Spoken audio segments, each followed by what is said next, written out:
Dans cette vidéo, on ne va pas voir comment faire un montage vidéo avec OpenShot vidéo, mais on va examiner toutes les propriétés et voir comment on peut les utiliser pour obtenir tout de suite un résultat précis et intéressant. Alors, dans certains cas, en faisant un clic droit sur le nom de la propriété, on peut avoir quelques propositions. Dans d'autres cas, on n'aura absolument rien parce que on verra que la propriété est juste à titre indicatif. Dans d'autres cas, on peut avoir un choix qui permet tout de suite d'avoir le résultat souhaité. Et puis, dans un autre cas encore, en faisant simplement un clic gauche sur le nom de la propriété, on s'aperçoit qu'on peut bouger ici le curseur avec le clic gauche enfoncé, et au fur et à mesure qu'on déplace le curseur, on voit le résultat sur l'écran, quand c'est possible. Par contre, la précision n'est pas excellente, donc ensuite on a la dernière possibilité qui est de saisir au clavier directement une valeur. Ici par exemple si je mets 0,2, alors il faut bien penser que OpenShot n'accepte que la virgule comme séparateur entre les unités et les décimales. Si je mets 0,2, eh bien j'ai l'affichage donc 0,2 qui me déplace l'image. Si par contre à la place je fais 0,2, à ce moment-là ce n'est pas pris en compte et la valeur reste à 0. Donc la virgule est la seule façon de rentrer correctement les décimales. Petit rappel bien sûr, si toutefois on mettait une valeur excessive, par exemple ici je mets la valeur 2, j'ai l'impression que mon clip vidéo a disparu, il est simplement sorti du cadre, on comprendra tout à l'heure. Il suffit de faire CTRL plus la touche Z pour annuler la dernière action et revenir à la valeur précédente. Donc CTRL Z, on peut le faire pendant une quinzaine de fois selon ce qu'on a mis dans les préférences. En effet, ici, dans les préférences, alors au passage, le thème qu'on voit ici, c'est le thème Cosmic Dusk, que je préfère aux autres thèmes qui sont un peu plus vieillots. Celui-ci me paraît plus moderne, c'est plus agréable. Et dans sauvegarde automatique, on a ici la troisième ligne, limite de l'historique, nombre d'annulés rétablir, 15. On peut revenir 15 fois en arrière, mais il suffirait de changer et de demander qu'on revienne jusqu'à 20 fois en arrière, par exemple, pour pouvoir annuler plus de mauvaises manipulations. CTRL Z revient en arrière, mais si en revenant en arrière, on s'aperçoit que c'était la solution précédente qui finalement était meilleure, CTRL Y refait un pas vers l'avant. Bien, ça c'est comme dans tous les logiciels. Alors, voyons les différentes propriétés. Je ne vais pas les prendre dans l'ordre parce que l'ordre n'est pas très logique. Je vais les prendre plutôt par catégorie. Alors la première chose, ça va être l'identifiant. L'identifiant qu'on a ici, c'est un numéro qui est attribué par OpenShot Video pour suivre le clip tout au long du montage. Il a cette référence et tout ce qui est fait sur ce clip est fait dans cette référence. C'est interne à OpenShot. Deuxième chose qu'on va voir, la piste. La piste indique le numéro de piste sur laquelle se trouve le clip qui est sélectionné, donc encadré de rouge. Il suffit, si on veut, on peut aussi, avec un clic droit, choisir une autre piste, par exemple ici la piste 3. L'avantage que ça présente, c'est que ça décale la piste sans avoir le risque de déplacer le clip vers la droite ou la gauche, ce qui changerait sa position dans la ligne du temps. Voyons maintenant la propriété début. La propriété début, elle peut surprendre un peu parce que elle annonce une position, un nombre de secondes et de centièmes de seconde qui est curieux. Alors, il est curieux dans la mesure où il indique en fait à partir de combien de secondes ce clip ici est sélectionné dans le fichier importé. En fait, le début de ce fichier se situe à 46 secondes 76 centièmes dans ce clip importé. Et si je déplace ce clip, alors je vais le déplacer ici suffisamment loin, Voilà, je vais décaler maintenant. Voilà, ici. Quel que soit l'endroit où je le place, son début est toujours 46,76. Tout simplement parce que son début, c'est la 46e seconde, virgule 76 centièmes dans le clip importé. Ça n'a rien à voir avec l'endroit où on le place sur la ligne du temps. Ça, c'est le début. Dans la même idée, on a la propriété fin qui indique que le clip que j'ai sélectionné se termine à 401 secondes 60 centièmes du début de ce clip importé. Et quand on fait la différence entre la fin moins le début, on obtient la durée. Or, cette durée, si je fais un clic droit dessus, je ne peux rien faire, c'est juste une indication. Entre position de la fin 401,60 moins la position du début 46,76, on obtient la durée 354,84. Alors, on peut bien sûr jouer sur la position de la fin, ce qui veut dire que si on met un chiffre plus bas, plus inférieur à 401,60, eh bien, en fait, je vais couper la fin de ma vidéo.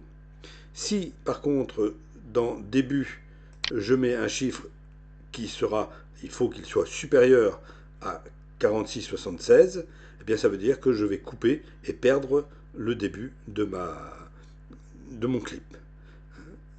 Enfin, donc il faut faire attention que les chiffres soient compatibles avec ce qui est annoncé ici. Début et fin, donc c'est la position dans le clip d'origine.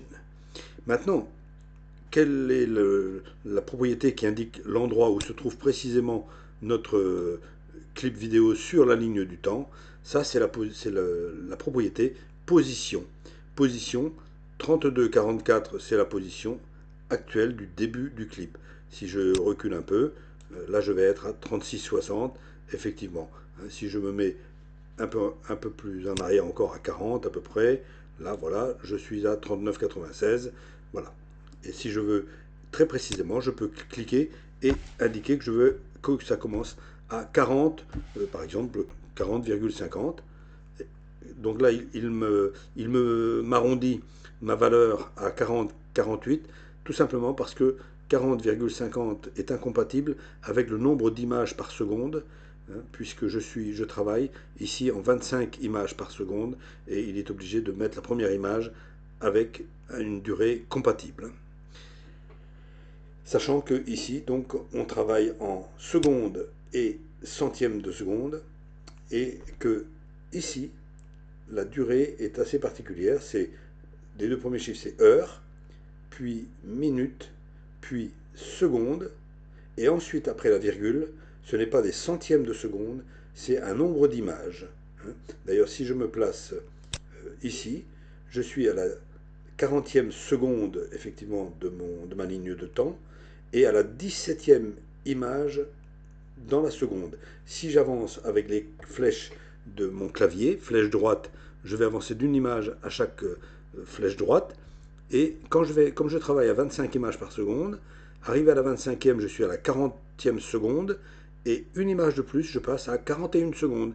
Première image, deuxième image, troisième image, etc. Donc ça dépend, le dernier chiffre dépend du nombre d'images par seconde dans notre projet. C'est pour ça que le chiffre ici, position, est différent de celui-ci, même si on se place donc au début, ici, ce sera forcément toujours différent parce que on parle en images, ici on parle en centièmes de seconde. Une autre propriété maintenant, la propriété heure, alors qui est réglée sur 1.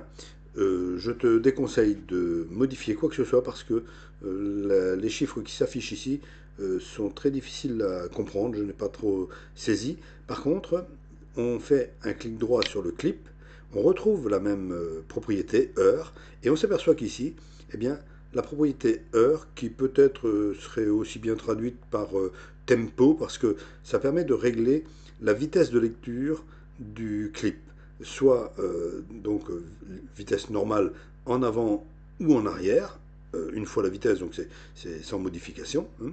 Ou alors on peut faire une lecture en avant ou en arrière plus rapide, 2 fois la vitesse, 4 fois, 8 fois, 16 fois, en avant tout comme lecture en arrière, donc le clip part de la fin et est lu vers le début. On peut aussi le lire plus lentement, donc en avant, en arrière à moitié de la vitesse, un quart, un huitième, un seizième de la vitesse normale.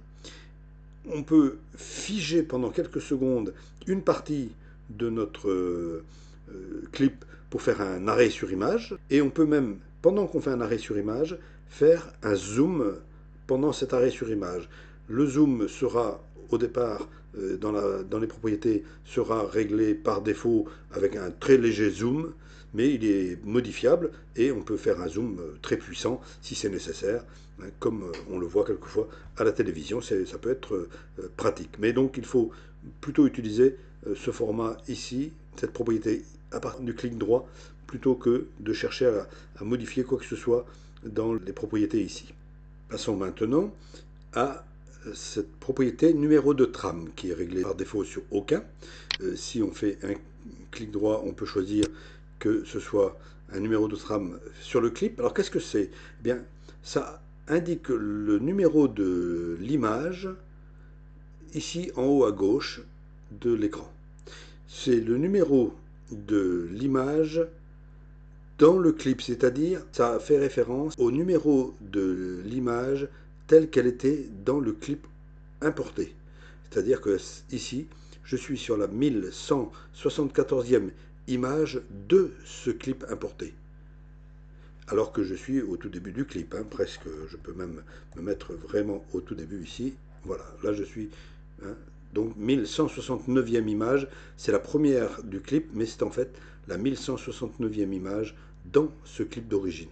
Et au fur et à mesure qu'on avance, voilà, les chiffres augmentent image par image, en fonction bien sûr du nombre d'images par seconde qu'on a demandé. Hein. On peut, par un clic droit, avoir le numéro dans la ligne de temps, hein, donc dans la ligne de temps, c'est-à-dire sa position ici. Alors si je change la position dans le... Ici par exemple, je me mets, voilà, ici, eh bien, je suis sur la 1204e image du montage, donc dans la ligne du temps. Et si je demande à avoir les deux, voilà, je suis à la fois sur la 1204e image dans la ligne du temps, qui correspond à la 1239e image de ce clip d'origine. Alors c'est pas toujours facile à maîtriser, c'est plutôt à titre indicatif, à savoir que si on le laisse visible, alors il faudrait le laisser visible par exemple pour tous les clips, ce sera intégré dans l'image d'exportation. On le verra à l'écran final. Alors, est-ce que c'est utile ou pas? C'est à chacun de savoir. Une autre propriété, c'est la propriété parent ici, qui est vide par défaut. Alors, à première vue, ça sert quand plusieurs clips doivent rester cohérents lors d'une animation. Il peut être judicieux d'avoir des valeurs communes à plusieurs clips. Il y en a un qui sera désigné comme clip parent, les autres comme enfant, et ils auront donc à la base les mêmes valeurs.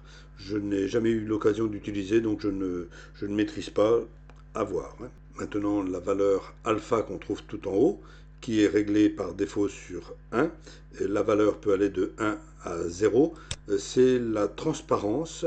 Alors si on fait un clic gauche et qu'on descend, voilà, on peut descendre la valeur avec le curseur, on s'aperçoit que plus on descend vers 0, plus l'image peut être transparente.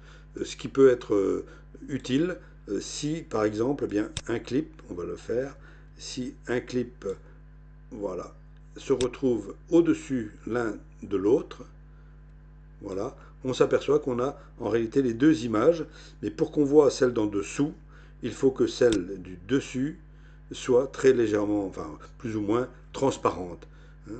Alors, à 1, on a une transparence nulle, donc totalement opaque. On ne voit pas le fichier d'en dessous, le clip d'en dessous. Et si on est à 0, on ne voit que le fichier en dessous.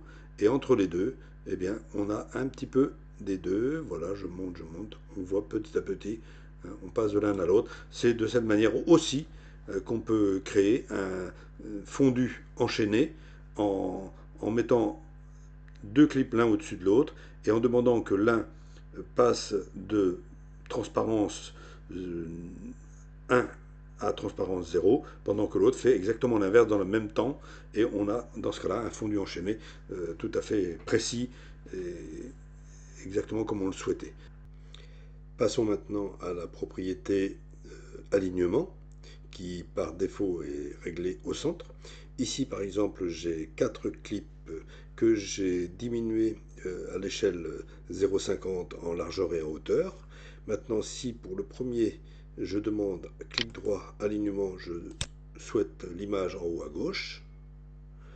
Le deuxième, je demande alignement en haut à droite. Le troisième, je souhaite un alignement en bas à gauche. Et le quatrième, je souhaite un alignement en bas à droite. De cette manière, voilà, j'ai mes 4 vidéos qui joueront en même temps, chacune dans un angle. Maintenant, position X et position Y. Alors, position X, qui est réglé à 0, le point X, c'est celui qui est tout à fait en haut à gauche et qui compte pour tout ce qui est décalage horizontal.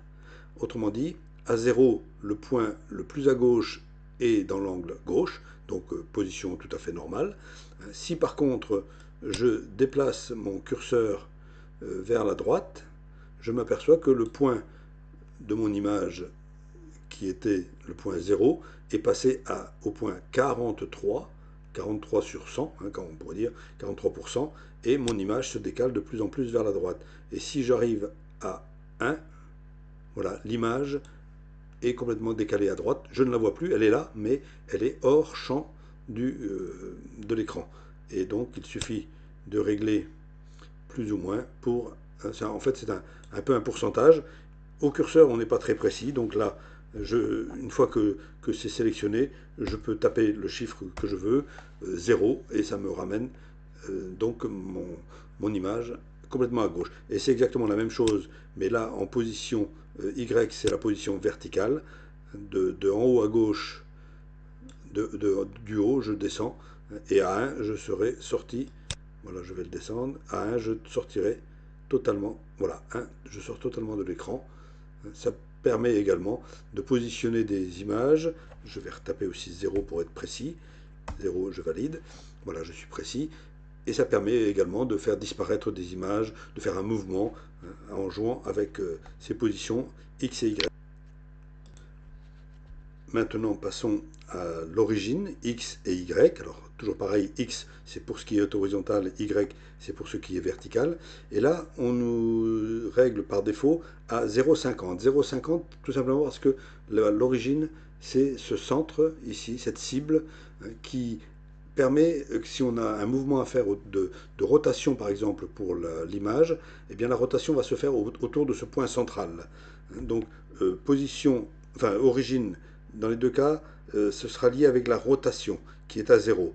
Si par exemple je mets la rotation à, voilà, ici, je m'aperçois que l'image, voilà, si je déplace, l'image tourne bien autour de ce centre.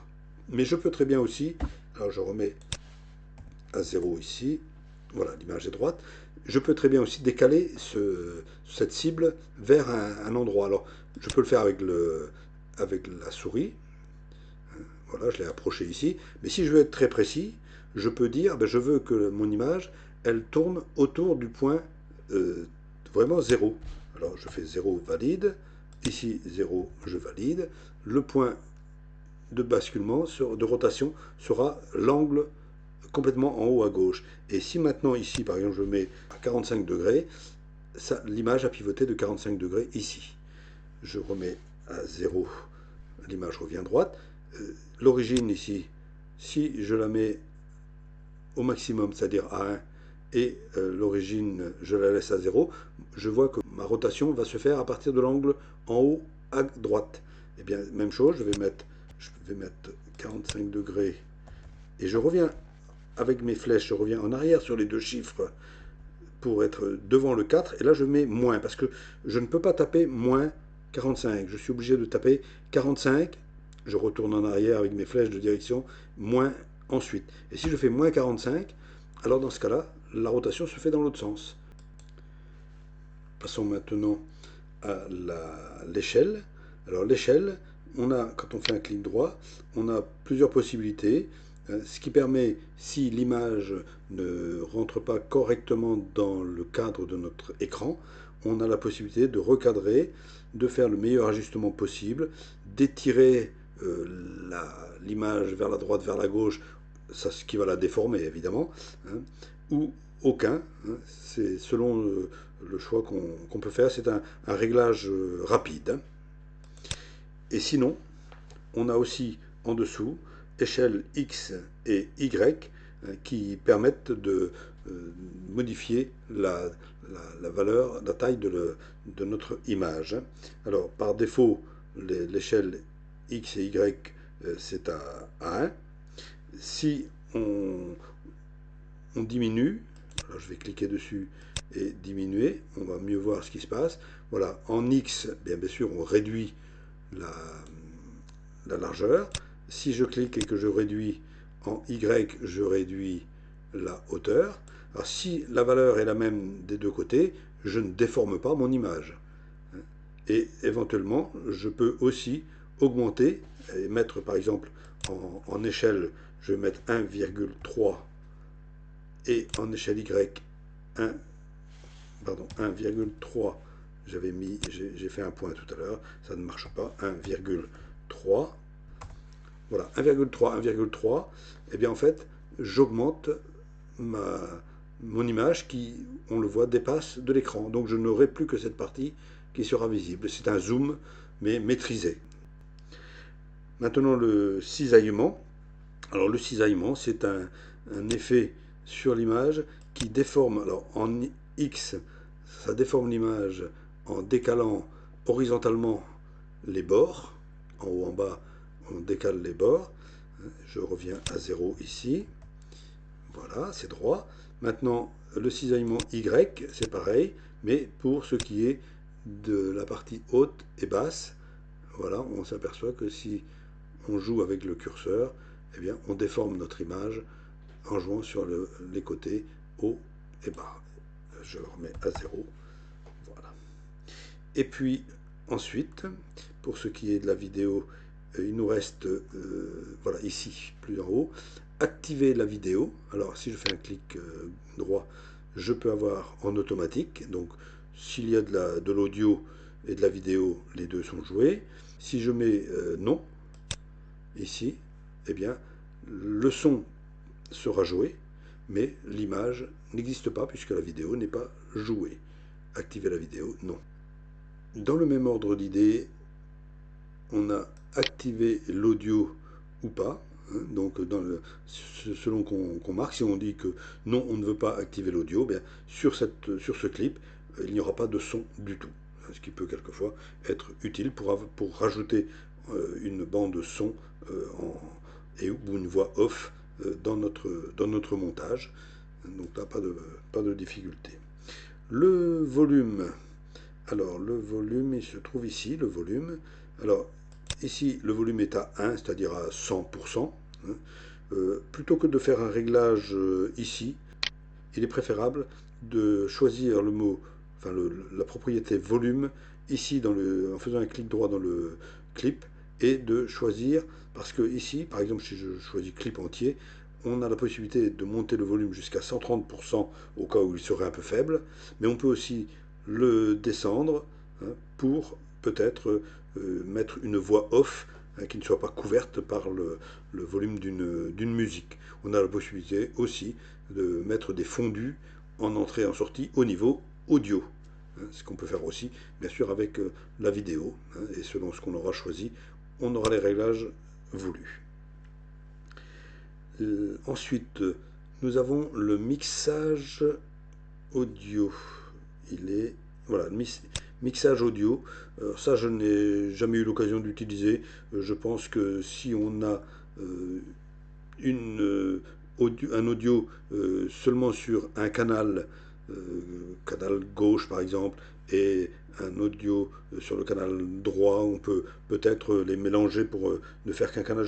Je ne maîtrise pas, là je ne vais rien dire parce que je ne maîtrise pas du tout le mixage audio, je n'ai jamais eu besoin de le faire. L'onde sonore, alors l'onde sonore, ça permet, là encore c'est peut-être pas très utile, mais bon, ça permet de remplacer, alors en faisant un clic droit, on a oui ou non, hein, là c'est réglé non par défaut, ça permet de remplacer l'image, si je mets oui, voilà, ça remplace l'image par une onde sonore qui correspond à ce qui est dit. Bon, l'utilité, je ne sais pas, c'est à chacun de voir. Hein. Et dans ce cas-là, on peut choisir, une fois qu'on a dit qu'on voulait voir l'onde sonore plutôt que l'image, on peut choisir la couleur, hein, choisir une couleur. Par exemple, si je veux, plutôt que le bleu, je veux que mon onde sonore s'affiche en rouge, je dis rouge et j'ai une onde sonore rouge. Ensuite, et pour finir, nous avons le filtre de canal. Alors, le filtre de canal, on s'aperçoit que filtre de canal et mappage de canaux vont un petit peu ensemble. Filtre de canal -1 et l'autre aussi, c'est le travail sur les canaux droite et gauche de notre audio. Si je demande pour ce clip à faire une séparation de l'audio en clip multiple, mon audio est ici en dessous, est séparé, et j'ai le canal 1 et le canal 2. Et en choisissant ensuite les différents canaux, alors je peux choisir 0 qui me donne le canal gauche, j'entendrai, si je porte un casque par exemple, je n'entendrai que le son dans l'oreille gauche. Si au lieu de 0, si maintenant je mets 1, j'entendrai le son sur l'oreille droite seulement, et en mettant -1, j'entends sur les deux. Voilà, l'onde se crée au fur et à mesure parce que c'est un petit peu long. En plus, la partie est un peu longue. Hein. J'aurai donc le choix d'entendre et d'enregistrer seulement éventuellement un des deux canaux si je n'ai pas besoin des deux. Je n'ai jamais eu l'occasion d'utiliser, donc je ne maîtrise pas réellement tout ce qui touche à l'audio. En général, je laisse ou je supprime totalement l'audio pour mettre un peu de musique ou une voix off, mais je ne joue pas sur les canaux, je ne maîtrise pas la matière. Donc voilà comment on peut agir. Hein. Toujours bien se rappeler que notre meilleur ami, c'est la touche CTRL Z qui permet de revenir en arrière. Ça, c'est très important pour ne pas se perdre dans les réglages. Et donc, dans certains cas, plutôt que de faire un mauvais réglage dans les propriétés, il peut être bon de chercher à faire un réglage ici, dans les propriétés, par le clic droit, hein, ce qui permet aussi d'avoir d'autres choix. Mais j'espère que cette explication te suffira. Sinon, si quelqu'un a de meilleurs renseignements, ce sera avec plaisir que tu pourras ajouter à ta connaissance. Voilà.